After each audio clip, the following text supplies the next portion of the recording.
প্রিয় দর্শক বন্ধুরা, আসসালামু আলাইকুম। সবাই কেমন আছেন? আশা করছি যে যেখানে আছেন অনেক অনেক ভালো আছেন।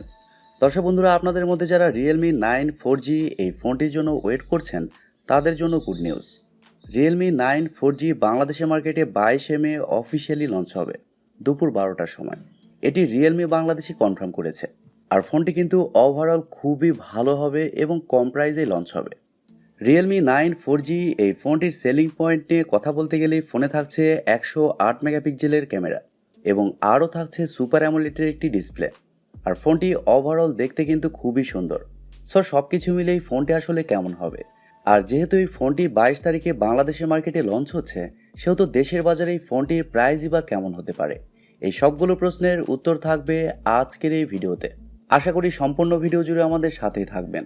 তাহলে আমি শিওর Realme 9 4G এই ফোনটি সম্পর্কে আপনারা বিস্তারিত খুব ভালোভাবে জানতে পারবেন। আর আপনারা দেখছেন টিভি টেক টিউব, আর সব সময়ের মতো সাথে আছে আমি প্রান্ত। ভিডিওটি ভালো লাগলে অবশ্যই একটি লাইক দিতে কিন্তু ভুলে যাবেন না।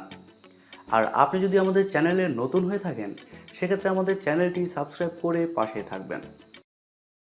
প্রথমে যদি এই ফোনটির ডিজাইন এবং বিল্ড কোয়ালিটি নিয়ে কথা বলি, তাহলে এই ফোনটির ব্যাক সাইডে এবং ফ্রেমে থাকছে প্লাস্টিক।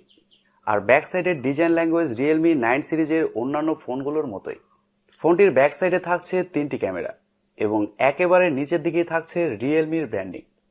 তবে সারপ্রাইজলি Realme এই ফোনটিকে যথেষ্ট লাইট ওয়েট রাখার চেষ্টা করেছে, কারণ এই ফোনটির ওয়েট করা হয়েছে 178 গ্রাম এবং থিকনেস করা হয়েছে 8 মিলিমিটার।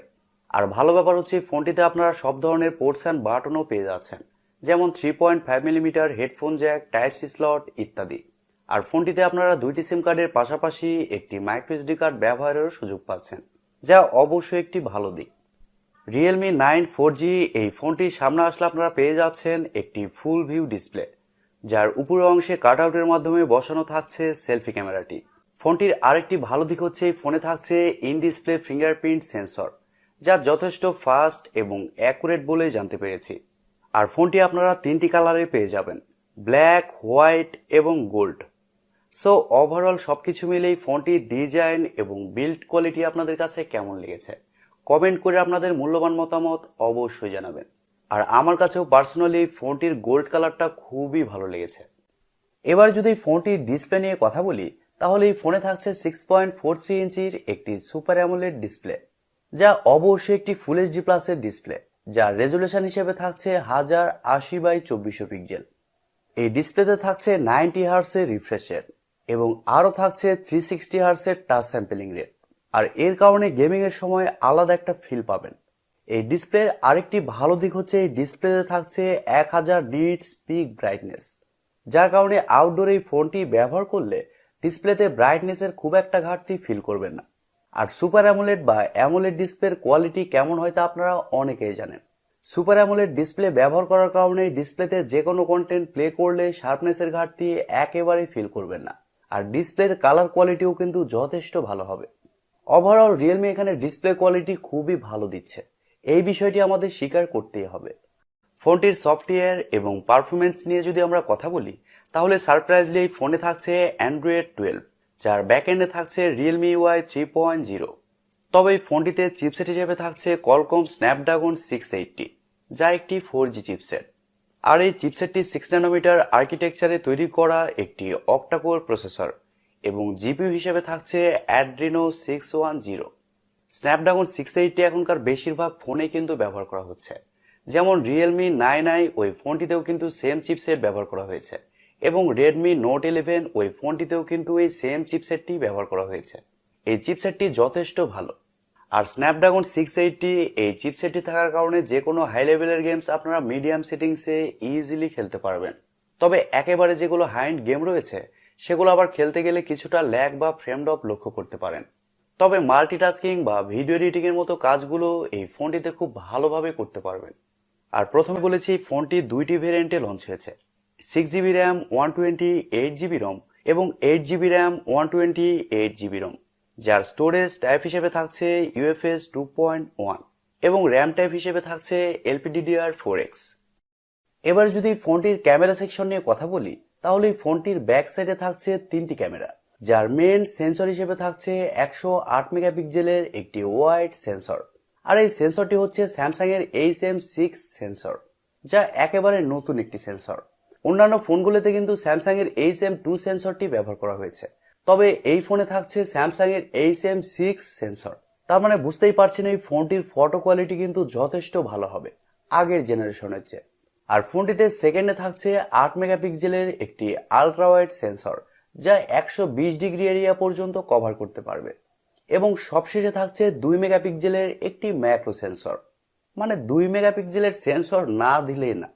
তবে এই ফোনটির ব্যাক ক্যামেরা দিয়ে আপনারা সর্বোচ্চ 1080p-তে 30fps-এই শ্যুট করতে পারছেন। এখানে কিন্তু 4K বা 2K অপশনটা থাকছে না, আর বাজেট বিবেচনায় ফোনে তা থাকবেও না। আর ফোনটির সামনে আসলে আপনারা পেয়ে যাবেন 16 মেগাপিক্সেলের একটি সেলফি ক্যামেরা, আর সেলফি ক্যামেরা দিয়েও আপনারা সর্বোচ্চ 1080p-তেই শ্যুট করতে পারছেন। ফটো কোয়ালিটির কথা বলতে গেলে শোনা যাচ্ছে এই ফোনটির ফটো কোয়ালিটি মোটামুটি ভালোই হবে। এবার আসলে আমাদের দেখার পালা যে রিয়েলমি এই ফোনটির ফটো কোয়ালিটি এবং ভিডিও কোয়ালিটি কতটা বেটার করতে পারে। ফোনটির ব্যাটারি সেকশন নিয়ে যদি আমরা কথা বলি, তাহলে এই ফোনে থাকছে 5000 mAh-এর একটি ব্যাটারি, আর ফোনটিকে চার্জ করার জন্য থাকছে 33 ওয়াটের একটি চার্জার। আর রিয়েলমি বলছে চার্জার দিয়ে ফোনটিকে 100% চার্জ করতে সময় লাগবে মাত্র 75 মিনিট।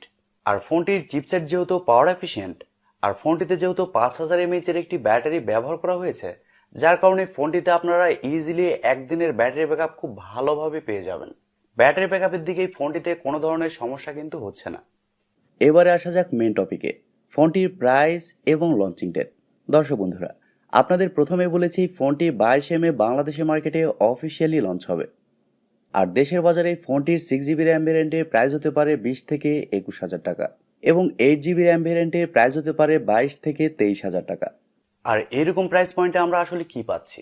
ফোনটির ভালো ডিজাইন এবং খুবই ভালো একটি ডিসপ্লে, যেখানে থাকছে ইন ডিসপ্লে ফিঙ্গারপ্রিন্ট সেন্সর এবং ডিসেন্ট ক্যামেরা সেটআপ।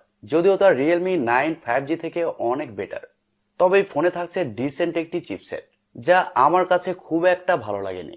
এই ফোনে যদি মিডিয়াটেক হিলিও G96 ওই চিপসেটটিও ব্যবহার করা হতো, তাহলেও কিন্তু দারুণ হতো। আশা করি Realme 9 4G এই ফোনটি সম্পর্কে আপনারা বিস্তারিত খুব ভালোভাবে বুঝতে পেরেছেন। সো দর্শক বন্ধুরা, এই ছিল আজকের ভিডিওটি আপনাদের কাছে কেমন লেগেছে কমেন্ট করে অবশ্যই জানাবেন। আর ভিডিওটি যদি সত্যিই ভালো লেগে থাকে, তাহলে টিভি টেক টিউব চ্যানেলটি সাবস্ক্রাইব করবেন, ভিডিওতে একটি লাইক দিবেন, আর সব সময় আমাদের পরিবারের একজন হয়ে থাকবেন, কারণ আপনাদের সাপোর্ট এবং ভালোবাসা সব সময় প্রয়োজন। সো আজকের মতো এ পর্যন্তই। সবাই অনেক অনেক ভালো থাকবেন এবং নিরাপদে থাকবেন।